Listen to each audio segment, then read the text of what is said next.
اس گھر میں تو بہت سے کمرے نظر آ رہے تھے، پتہ نہیں فہد کو بالکنی والے کمرے میں جانے کی کیا پڑی تھی۔ اس کمرے میں تو میرا سارا سامان بہت اچھے طریقے سے پورا آ گیا تھا اور پھر بھی اتنی ساری جگہ بچی ہوئی تھی۔ 2 گھنٹے بعد فہد کمرے میں آئے اور مجھے نیند بہت آ رہی تھی، لیکن میں اس کا انتظار کر رہی تھی۔ اس نے مجھے منہ دکھائی کا تحفہ دیا اور کہا کہ میں بہت تھک گیا ہوں اور میرا موڈ بھی آج خراب ہے۔ میرے گھر والے میری کوئی بات نہیں مانتے۔ میری شادی والے دن بھی انہوں نے ایسی حرکت کی، حالانکہ میں ان کو بول کر گیا تھا کہ بالکنی والا کمرہ میرے لیے صاف کروایا جائے، پھر بھی انہوں نے یہ سب نہیں کیا۔ بس میرے ساتھ ضد لگانی ہوتی ہے ان لوگوں نے، اور کوئی بات نہیں ہے۔ تم بھی تھک گئی ہوگی، تم سو جاؤ۔ مجھے فہد بہت ہی ضدی قسم کا انسان لگ رہا تھا۔ سوچ رہی تھی کہ اس کے ساتھ زندگی کیسے گزرے گی۔ صبح مجھے فہد نہیں جگایا اور کہا جلدی سے اٹھ جاؤ، یہاں سے سامان اٹھانا ہے۔ ابھی میری ٹھیک طرح سے آنکھیں بھی نہیں کھلی تھی کہ مجھے اس نے بستر سے اٹھا کر ایک طرف کھڑا کر دیا اور خود بستر اٹھانے لگا۔ میری ساس وہاں آئی اور مجھے ایسے کھڑے دیکھ کر شرمندہ ہوئی۔ اپنی بیٹی سے کہا اسے اپنے کمرے میں لے جاؤ اور اچھا سا میک اپ کر کے ہماری بہو کو تیار کر دو، اس کے امی ابو ناشتہ لے کر آ رہے ہوں گے۔ میری نند اپنے کمرے میں مجھے لے جا رہی تھی تو کہنے لگی کہ آپ بھائی کی باتوں کا برا نہ منائیے گا، وہ جب ایک چیز کے پیچھے پڑ جاتے ہیں پھر انہیں کچھ نظر نہیں آتا۔ اس طرح وہ آپ سے مانوس ہو جائے تو پھر آپ کے علاوہ کوئی نظر نہیں آئے گا اور پھر وہ آپ کا بہت خیال رکھیں گے۔ میرے شوہر نے اپنی ضد پوری کروا کے ہی دم لیا۔ اس نے بالکنی والے کمرے میں میرا سارا سامان پہنچایا، اس کمرے کی صفائی کروائی، وہاں پر سامان سیٹ کیا، بالکنی کی بھی صفائی کروائی اور سارا کچھ سیٹ کروا کے ہی اس نے سکھ کا سانس لیا۔ وہ میرے ماں باپ کے پاس تھوڑی دیر بیٹھا اور ان کے سامنے مجھ سے اچھے طریقے سے پیش آنے لگا۔ جب میں رسموں سے فارغ ہو کر رات کو اپنے کمرے میں آئی تو حیران رہ گئی۔ یہ کمرہ بہت تنگ تھا، میرا سامان گویا یہاں پھنسا پڑا تھا۔ نماز پڑھنے کی جتنی جگہ بھی نہیں بچی تھی۔ اس سے پہلے کہ میں کچھ بولتی فہد نے کہا اس کو کہتے ہیں سیٹنگ۔ اب دیکھو سب کتنا اچھا لگ رہا ہے، چلو آئس کریم کھانے چلتے ہیں۔ میں نے کہا آئس کریم؟ وہ بھی اتنی ٹھنڈ میں؟ ارے تم بھی نا کچھ نہیں سمجھتی، آئس کریم تو بہانہ ہے، میں تو تمہیں باہر لے کر جا رہا ہوں تاکہ ہم اپنی باتیں کر سکیں۔ فہد نے پیار سے کہا، مجھے بھی اس کا یوں بات کرنا اچھا لگا۔ ہم گھر سے باہر چلے گئے، گھر والے بھی خوش ہوئے کہ دونوں کی آپس میں کوئی بات چیت تو ہوئی، اس کا مطلب دونوں شادی سے خوش ہیں۔ 4 دن میری زندگی کے سب سے اچھے دن تھے، یہ دن خواب جیسے تھے۔ میں فہد کے ساتھ بہت خوش تھی، اس نے میری بہت تعریف کی، مجھے شاپنگ کروائی اور ہم نے کافی سیر بھی کی۔ میں خوش تھی۔ شادی کے 2 ہفتے گزر چکے تھے کہ میری طبیعت اچانک خراب رہنے لگی، مجھے بہت نکاہت محسوس ہوئی اور میں بے ہوش ہو گئی۔ میری ساس نے مجھے دیکھا اور فوراً میری طرف بڑھی۔ میری ساس مجھے ڈاکٹر کے پاس لے گئی، میری ایک جیٹھانی بھی میرے ساتھ گئی تھی۔ ڈاکٹر نے بتایا کہ میں امید سے ہوں لیکن مجھے بہت کمزوری ہے، اس لیے ڈاکٹر نے مجھے کافی ساری دوائیاں دی اور کہا 4 ہفتے کے بعد الٹرا ساؤنڈ کے لیے آنا ہوگا۔ میں بہت خوش تھی کیونکہ میرے لیے واقعی یہ بہت خوشی کی بات تھی۔ جیسے میری ماں نے کہا تھا کہ اگر میں پہلے ہی سال میں امید سے ہو گئی تو اس گھر میں میرے پاؤں بہت مضبوط ہو جائیں گے۔ یہ خبر سن کر تو میری جیٹھانی کو بہت دکھی ہونا چاہیے تھا، لیکن اس کی آنکھوں میں تو سچی خوشی تھی، وہ بہت خوش نظر آ رہی تھی۔ ہسپتال سے لے کر گاڑی تک اسی نے میرا ہاتھ تھامے رکھا۔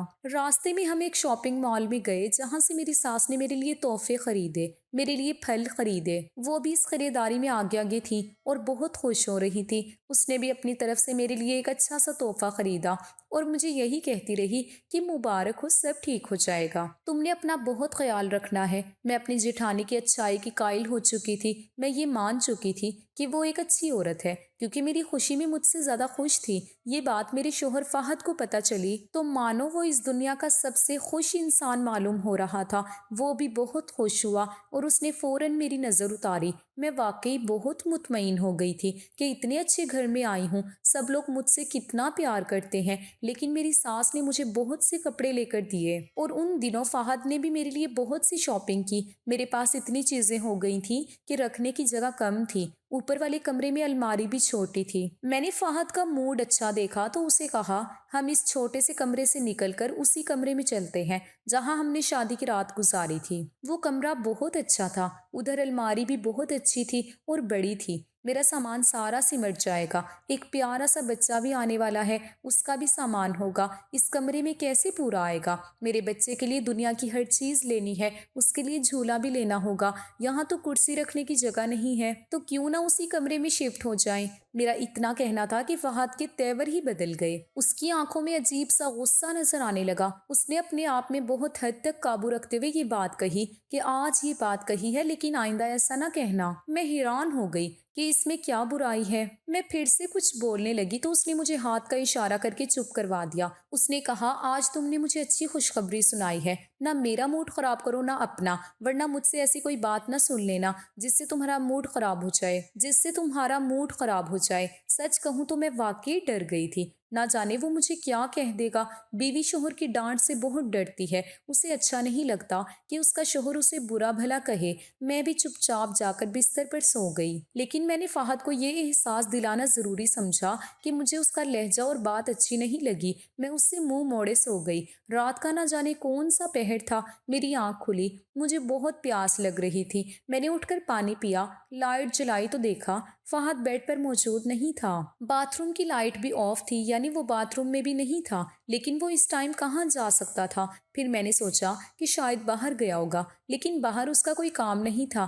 اچانک میرے کانوں نے کوئی آواز سنی۔ یہ آواز سن کر میرا دل بیٹھ گیا اور میں حیران ہو کر دیکھنے لگی۔ وہ کسی عورت کی آواز تھی، کوئی عورت رو رہی تھی اور سسکیاں بھر رہی تھی۔ لیکن یہ آواز کہاں سے آ رہی تھی؟ آواز میرے بہت قریب سے آ رہی تھی۔ میں نے باتھ روم کا دروازہ کھولا، وہاں پر کوئی بھی نہیں تھا، لیکن وہ آواز مسلسل آ رہی تھی۔ مجھے ڈر بھی بہت لگ رہا تھا اور دماغ میں یہی سوال آ رہا تھا کہ فہد کہاں ہے، کیونکہ اس وقت اسے میرے ساتھ ہونا چاہیے تھا۔ اگر وہ یہاں ہوتا تو میں اسی کو کہتی کہ جا کر دیکھیں یہ آواز کہاں سے آ رہی ہے، لیکن وہ کمرے میں تھا ہی نہیں۔ میں اتنا ڈر گئی تھی کہ مجھے اپنے ہی سانسوں اور دل کی دھڑکن کی آواز کانوں میں سنائی دے رہی تھی۔ میں نے خود پر تھوڑا قابو پایا، سانس روکی تو مجھے اس آواز کی سمت مل گئی۔ وہ آواز بالکنی سے آ رہی تھی۔ میں حیران تھی کہ بالکنی سے یہ آواز کیسے آ سکتی ہے، وہاں اس وقت کون ہو سکتا ہے۔ میں نے جا کر بالکنی کا دروازہ کھولنے کی کوشش کی تو میں حیران رہ گئی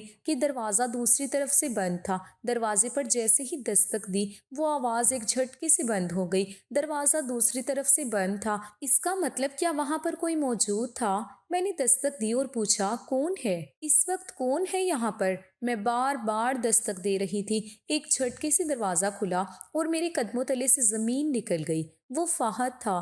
مجھے کہنے لگا کیا کر رہی ہو تم؟ سوئی نہیں اب تک؟ یہ سوال تو مجھے آپ سے کرنا چاہیے تھا، تم یہاں کیا کر رہے ہو؟ بس میرے سوال کرنے کی دیر تھی کہ فہد نے مجھے کہا کہ چپ چاپ جا کر سو جاؤ، جو تمہارے معاملات نہیں ہیں اس میں بولنے کی ضرورت نہیں ہے۔ میں نے کہا کسی کے رونے کی آواز آ رہی تھی، کیا آپ کسی سے کال پر بات کر رہے تھے؟ اس نے کہا مجھ سے کوئی سوال کرے مجھے بالکل اچھا نہیں لگتا، تم بار بار مجھ سے سوال کر رہی ہو، میں تمہاری حالت کا لحاظ کر رہا ہوں، تم مجھ سے لحاظ ہی کرواؤ اور جا کر چپ چاپ سو جاؤ۔ فہد نے میرے منہ پر دروازہ بند کر دیا اور باقی کی ساری رات وہ بالکنی میں ہی بیٹھا رہا۔ اس نے مجھے یہ تو پوچھنے کا موقع ہی نہیں دیا تھا کہ کسی لڑکی کے رونے کی آوازیں آ رہی تھی۔ وہ لڑکی کون تھی؟ صبح جب میری آنکھ کھلی تو میں نے فہد کو بستر پر سوتے ہوئے دیکھا، لیکن صاف ظاہر تھا کہ وہ شاید تھوڑی دیر پہلے ہی وہاں پر آیا تھا، کیونکہ وہ نیند میں بالکل بھی نہیں تھا، صرف سونے کی ایکٹنگ کر رہا تھا۔ میں نے اپنی ناراضگی کا اظہار کرنا مناسب سمجھا اور اس سے کوئی بات نہیں کی، لیکن اس نے بھی مجھ سے نہ کوئی بات کی اور نہ ہی مجھے منانے کی کوشش کی۔ مگر یہ وہی شخص تھا جو کل میرے صدقے واری جا رہا تھا اور اب اس کو میرے ناراض ہونے سے کوئی فرق نہیں پڑ رہا تھا۔ صبح سے رات ہو گئی، ہم دونوں میں سے کوئی بھی بات نہیں کر رہا تھا۔ میں نے کچھ وقت اپنی ساس کے ساتھ بیٹھ کر گزار لیا اور کچھ جیٹھانی کے ساتھ، وہ بھی میرے ساتھ بہت خوش تھی۔ جیسے ہی میں واپس اپنے کمرے میں آئی اور سونے کی تیاری کرنے لگی، میں نے دیکھا کہ فہد بھی تیاری کر رہا تھا، لیکن وہ کمرے کی سونے کی نہیں تھی بلکہ وہ بالکنی میں سونے والا تھا۔ میں نے اس سے کہا کہ آپ کا دماغ تو ٹھیک ہے، اتنی سردی میں آپ باہر کیوں سونے کی تیاری میں ہیں؟ آپ کو ٹھنڈ لگ جائے گی، آپ بیمار ہو جائیں گے، باہر کتنی سردی ہے، ایک منٹ بھی کھڑا نہیں ہوا جاتا اور آپ ساری رات گزارنے کی تیاری میں ہیں، آخر ایسا کیوں کر رہے ہیں آپ؟ فہد نے کہا مجھ سے سوال جواب نہ کرو، میں تمہیں پہلے بھی بتا چکا ہوں، ورنہ کسی بھی قسم کے نقصان کی ذمہ دار تم خود ہوگی۔ آخر اس بات کا کیا مطلب ہے؟ کیا کریں گے؟ ہاتھ اٹھائیں گے مجھ پر، یہ جانتے ہوئے کہ میں آپ کے بچے کی ماں بننے والی ہوں؟ فہد نے سر جھکا لیا اور کہا اسی لیے تو لحاظ کر رہا ہوں۔ میں نے کہا کیا مطلب؟ کیا سمجھ رکھا ہے مجھے آپ نے؟ آپ کے فائدے کی بات کر رہی ہوں اور آپ مجھ سے فضول باتیں کر رہی ہیں، ایسی باتیں جن پر میں آپ سے ناراض ہو سکتی ہوں۔ چلے بالکنی میں سونے کی کوئی ضرورت نہیں، اپنے کمرے میں سوئیں۔ اگر مجھ سے بات نہیں کرنی تو نہ کریں، لیکن اپنی جگہ پر آ کر سو جائیں۔ میرا اتنا کہنا تھا کہ وہ اچانک سے چلا اٹھا۔ اس نے کہا، نہیں، میں بالکنی میں ہی سوؤں گا، اور اگر تم نے مجھے روکنے یا وہاں آنے کی کوشش کی تو میں تمہیں طلاق دے دوں گا۔ میں حیران و پریشان ہو گئی، آسمان میرے سر پر آ گرا۔ میرا شوہر ایک چھوٹی سی بات پر مجھے طلاق کی دھمکی دے رہا تھا، اور وہ بھی جب میں اس کی بچے کی ماں بننے والی تھی اور میں حق پر تھی۔ میں نے ایسی کوئی بات نہیں کی تھی جس کی وجہ سے وہ مجھے طلاق کی دھمکی دینے پر اتر آتا۔ میرے شوہر نے پھر سے دروازہ پھٹک کر بند کیا اور جا کر بالکنی میں سو گیا۔ مجھے نیند کہاں آ رہی تھی، میں تو بری طرح رو رہی تھی۔ تھوڑی دیر بعد کسی اور کے رونے کی بھی آوازیں آنے لگی، اور اب تو میرے کانوں نے کچھ عجیب سنا۔ میرے کانوں نے کچھ الفاظ سنے۔ وہ الفاظ یہ تھے کہ اپنے وعدے سے مکر نہ جانا۔ وہ عورت رو رہی تھی اور بار بار یہی کہہ رہی تھی کہ اپنے وعدے سے مکر نہیں جانا۔ میں تقریباً لکڑی کے دروازے پر کان لگائے کھڑی ہوئی، تب کہیں جا کر مجھے یہ آواز سننے کو ملی تھی، لیکن کیونکہ اس عورت کی آواز سونے کی وجہ سے تقریباً بیٹھ چکی تھی، اس لیے میں اس کی آواز کو پہچان نہیں پائی تھی۔ فہد بالکنی میں اسی دروازے سے گیا تھا، لیکن وہ عورت وہاں کہاں سے آئی تھی؟ یہ کیا ہو رہا تھا؟ سمجھ سے باہر تھا۔ اب تو یہ سلسلہ ہی چل پڑا۔ فہد پورا دن گھر سے باہر رہتا، مجھ سے ٹھیک طریقے سے بات بھی نہیں کرتا، پر اگر میں بلاتی تو بول لیتا، نہیں تو مجھ سے بات کرنا تو دور، دیکھنا بھی گوارا نہیں کرتا تھا، اور رات ہوتے ہی جا کر بالکنی میں سو جاتا۔ میں نے دیکھا کہ فہد کی طبیعت بھی آج کل خراب رہنے لگی تھی۔ اس کو بہت بری طرح سے کھانسی لگی ہوئی تھی۔ ظاہر ہے جب ساری رات سردی میں بیٹھے گا تو اس نے بیمار ہی ہونا تھا۔ میرے دماغ میں برے خیالات آتے تھے کہ کہیں سردی میں بیٹھے بیٹھے بے ہوش نہ ہو جائے، کہیں کوئی اور مسئلہ نہ بن جائے، اور دروازے کو بھی لاک لگا لیتا تھا کہ میں وہاں جا کر نہ دیکھ سکوں۔ سوچا کس کو یہ بات بتانی چاہیے۔ مجھے سب سے زیادہ میری ساس پر ہی بھروسہ تھا، کیونکہ اس گھر میں وہی سب سے زیادہ میرے ساتھ اچھی تھی اور میرا بہت خیال رکھتی تھی۔ میرے دوست جیسے چاچو بھی تھے جنہوں نے مجھے کہا تھا کہ کل کو کوئی مسئلہ ہو تو مجھ سے شیئر کر سکتی ہو۔ مجھے ان سے بات کرنا بھی مناسب لگا، کیونکہ وہ فہد کو مردوں کی طرح بات سمجھا سکتے تھے۔ پر جو شخص صرف اس بات پر مجھے طلاق کی دھمکی دے رہا تھا کہ اگر وہاں تو آئی تو میں طلاق دے دوں گا، اور اگر اسے پتا چلا کہ میں نے اس کے بارے میں یہ بات اس کے گھر والوں کو یا اپنے گھر والوں کو بتا دی ہے تو وہ کیا کرتا؟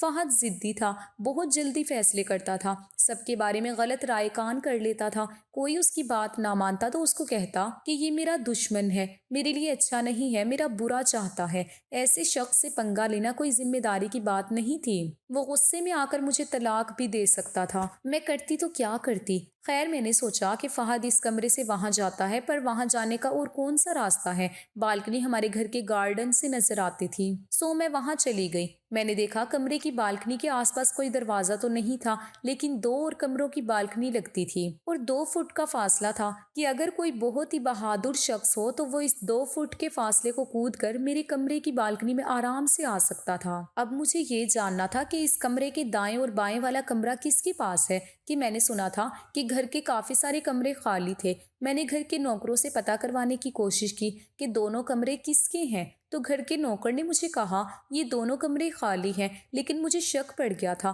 کہ اگر کمرے خالی تھے تو پھر وہ کون تھا جو ہمارے کمرے کی بالکنی میں آتا تھا؟ نوکر ضرور مجھ سے جھوٹ بول رہے تھے۔ اب میرے پاس ایک ہی راستہ رہ گیا تھا کہ میں کس طرح سے اس بات کا پتہ لگاؤں کہ وہاں کون آتا ہے۔ جب میں ڈاکٹر کے پاس گئی تو ڈاکٹر سے کہا مجھے نیند نہیں آتی ہے، اس لیے مجھے نیند کی دوائی دے دیں۔ ڈاکٹر نے کہا کہ آپ کے لیے نیند کی دوائی اچھی نہیں ہے، پر پھر بھی آپ کو ہلکی سی دوائی دے دیتی ہوں۔ میں نے وہ نیند کی دوائی اپنے شوہر کے کھانے میں ملا دی اور وہ آج کمرے میں ہی سو گیا۔ ڈری ہوئی تو میں بہت تھی، کیونکہ میرے سر پر طلاق کی دھمکی لٹک رہی تھی، لیکن مجھے جاننا ہی تھا۔ میں بالکنی میں گئی تو وہاں پر ایک پرانی سی چادر اور ایک پرانا سا تکیا پڑا تھا۔ فہد جو اتنے بڑے گھر میں سہولیات میں رہتا ہے، وہ کیوں راتوں میں ایسے گندے تکیے اور چادر پر سونے کے لیے مجبور ہے؟ میں وہ چادر اوڑھ کر اس تکیے پر سر رکھ کر لیٹ گئی۔ ابھی 10 منٹ ہی گزرے تھے کہ مجھے ہلچل کی آواز آئی۔ کوئی ٹاپ کر وہاں آیا تھا۔ اس کا مطلب کہ ان کمروں میں سے ہوتے ہوئے وہاں تک کوئی پہنچا تھا اور میرے قدموں تلے سے زمین نکل گئی جب کسی نے میرے کندھے پر ہاتھ رکھ کے مجھے ہلایا۔ وہ کوئی اور نہیں بلکہ میری جیٹھانی تھی۔ دوسری جیٹھانی بھی وہاں موجود تھی۔ ہم آ گئے ہیں، جلدی کرو، آج بہت سردی ہے، یہ عمل جلدی کرنا ہوگا۔ میں حیران ہو گئی، وہ کون سا عمل کرنے کی بات کر رہی تھی؟ میرے پاس دینے کا کوئی جواب نہیں تھا کیونکہ اگر میں بولتی تو ان کو پتہ چل جاتا۔ ان میں سے ایک نے کہا، آج تم اپنی بیوی کے کپڑے کیوں نہیں لے کر آئے ہو؟ اور آج تمہیں اس کے تھوڑے سے بال بھی لے کر آنے تھے، تم بولتے کیوں نہیں؟ کیا بات ہے؟ انہوں نے جب دیکھا کہ میں جواب نہیں دے رہی تو انہوں نے میرے اوپر سے چادر ہٹائی اور مجھے وہاں دیکھ کر حیران رہ گئی۔ میں نے کہا، کون سے عمل کی بات کر رہی ہیں بھابھی؟ آپ کیا کرتی ہیں؟ مجھے بتائیں۔ ان کی زبان پر بس یہی آیا کہ فہد کہاں ہے؟ میں نے کہا، آپ ان کی بات چھوڑیں، جو میں آپ سے پوچھ رہی ہوں وہ مجھے بتائیں۔ لیکن وہ میرے ہی کمرے سے نکل کر وہاں سے بھاگ گئی۔ میں نے سارے گھر کو سر پر اٹھا لیا، اپنی ساس کو بھی بلا لیا اور اپنے جیٹھ کو بھی۔ سارے گھر والوں کو ساری بات بتا رہی تھی تو شور کی آواز سن کر فہد بھی آ گیا کیونکہ میں نے اس کو نیند کی دوائی دی تھی، بے ہوشی کی نہیں۔ اب وہ تینوں شرمندہ تھے۔ میری ساس دل کی بہت اچھی عورت تھی، وہ اس عمل میں شامل نہیں تھی، اس لیے وہ بھی بہت حیران تھی۔ انہوں نے کہا کہ مجھے ساری حقیقت بتاؤ۔ فہد تو خاموش کھڑا تھا اور ایک جیٹھانی کے منہ میں زبان نہیں تھی، جبکہ ایک روتے ہوئے بولی، کہنے لگی کہ ہماری شادیوں کو 8 سال ہو گئے ہیں لیکن ہمارے گھر اولاد نہیں آئی، لیکن جب ہمیں پتہ چلا کہ فہد کی بیوی امید سے ہے تو ایک عمل کرنے کا سوچا جو بہت پہلے ایک پیر بابا نے بتایا تھا۔ ہم نے فہد سے مدد مانگی تھی اور شادی سے پہلے ہی کہا تھا کہ اسے ہمارا ساتھ دینا ہوگا، مگر اس کی بیوی امید سے ہوگی تو ہم یہ عمل کریں گے، اور اگر عمل کامیاب نہ ہوا تو اسے ہر سال بچہ پیدا کرنا ہوگا اور اپنی اولاد ہماری جھولی میں ڈالنی ہوگی۔ ہم روتے تھے، روز رات کو دعائیں کرتے تھے۔ فہد سے وعدہ لیا تھا کہ وہ ہماری مدد کرے گا، اپنی بات سے مکرے گا نہیں۔ میری ساس نے فہد سے پوچھا، تم بنا مطلب ان کے لیے کچھ نہیں کرو گے؟ میں تمہیں جانتی ہوں، بولو کیا مل رہا تھا تمہیں اس کے بدلے؟ تو فہد نے کہا، ان دونوں نے مجھے اپنے حصے کی جائیداد دینے کا وعدہ کیا تھا۔ میری ساس نے اپنا سر پکڑ لیا اور میں نے اپنے بابا کو بلا لیا۔ بہت بحث ہوئی، سب نے فہد کو برا بھلا کہا، اسے محسوس کروایا کہ وہ غلط تھا۔ دونوں بھائیوں کی بیویوں کو بھی ان کے گھر بھیج دیا۔ پھر سب نے سوچا کہ ان کو معاف کر دیا جائے۔ آخر سب یہی کر سکتے تھے کہ ایک دوسرے کو معاف کر دیں، ورنہ 3 گھر برباد ہو جاتے۔ غلطی کرنے والے شرمندہ تھے، اس لیے سب کو معاف کر دیا گیا اور سب ایک ساتھ رہنے لگے۔ اللہ نے مجھے ایک پیاری سی بیٹی سے نوازا جو اس خاندان کی جان بن گئی، ایک ایسی بیٹی جس کی 3 مائیں تھیں اور 3 باپ تھے۔ سب اس کو ایسے ہی پیار کرتے تھے۔ آئزل ہم سب کی شہزادی۔ میں نے بھی فہد کو معاف کر دیا کیونکہ وہ میری اولاد کا باپ تھا۔